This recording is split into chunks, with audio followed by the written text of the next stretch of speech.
অতি আনন্দ আমাৰ পৰহি দিনা মুখ্যমন্ত্ৰী ডাঙৰীয়াই জিলাখনৰ যিবিলাক কাৰ্যসূচী উন্মোচন কৰি থৈ গৈছিলে তাতে আমি আজি সমষ্টিৰ প্ৰতিটো আঁচনি ফলক লগাই আমি ৰাইজৰ সাক্ষাৎ কথাখিনি অৱগত কৰিছোঁ আৰু আমি ইয়াত ৰাস্তাৰ নামত আচলতে 106 অসমমালা আৰু আমাৰ SOPDৰ জৰিয়তে আমি মুখ্যমন্ত্ৰী উন্নত পকীকৰণ মুখ্যমন্ত্ৰী পকীকৰণ আঁচনিৰ জৰিয়তে আমি 136 কোটি টকাৰ ৰাস্তা পাবলৈ সক্ষম হৈছোঁ আৰু একেদিনাই সেইবিলাক মুখ্যমন্ত্ৰী ডাঙৰীয়াই উন্মোচন কৰিছে। আজিও আমি আৰম্ভ কৰি গৈ আছোঁ আৰু লগতে 13খন দলং 35 কোটি টকা একেদিনাই আমি এইখিনি পাবলৈ সক্ষম হৈছোঁ আৰু লগতে এখন নাগশংকত আমি ষ্টেডিয়াম 10 কোটি টকা।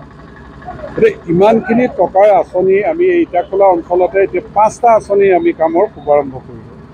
গতিকে এইখিনি পাই পেলাই ৰাইজ অতি আনন্দিত। আপোনালোকে দেখিছে মোৰ ডিঙিত গামোচাৰে ভৰাই দিছে আৰু ইমান ডাঙৰ ৰাস্তা চৈবাৰী চিজুচালৈ আমি কাহানিও পোৱা নাছিলোঁ। আচলতে ইয়াত যিটো 60 কোটিৰ ৰাস্তা আৰু দলংখনৰ বেলেগেই আছে আৰু 9 মিটাৰ বহল এই ৰাস্তাটো আৰু টোটেল 12 মিটাৰ বহল হ'ব। এইটো হাইৱে ষ্টেণ্ডাৰ্ডৰ ৰাস্তা হ'ব। তাৰোপৰি আমাৰ হাটিঙা বাগানলৈকে তেজালপতি বাগানলৈকে সেই ৰাস্তা হৈছে, ইটাখোলাৰ পৰা দিকৰাই বাগানলৈ হৈছে, নাগশংকৰ ইটাখোলা ৰাস্তা হৈছে। যে ইমানখিনি ৰাস্তা পদূলি লাভ কৰাৰ পিছত গতিকে ৰাইজে আচলতে আনন্দত মানে ৰাইজ একদম মতলীয়া হোৱা দি হৈছে যে ইমানখিনি আমি পাই গৈছোঁ।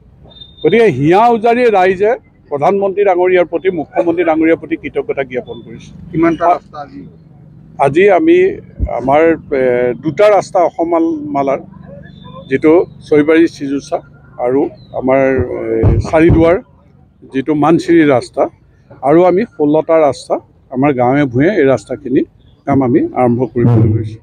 গতিকে এইখিনি আমি পাই প্ৰধানমন্ত্ৰী ডাঙৰীয়াক তৃতীয়বাৰৰ কাৰণে প্ৰধানমন্ত্ৰী গাদীত অধিষ্ঠিত কৰিবৰ কাৰণে আজি মানুহে আমাৰ সংকল্প লৈছে আৰু হিয়া উজাৰি ভোট দিবলৈ আজি ইয়াত এটা পৰিৱেশ মানুহে গঢ়ি তুলিছে। মই ৰাইজলৈ ধন্যবাদ জ্ঞাপন কৰিছোঁ।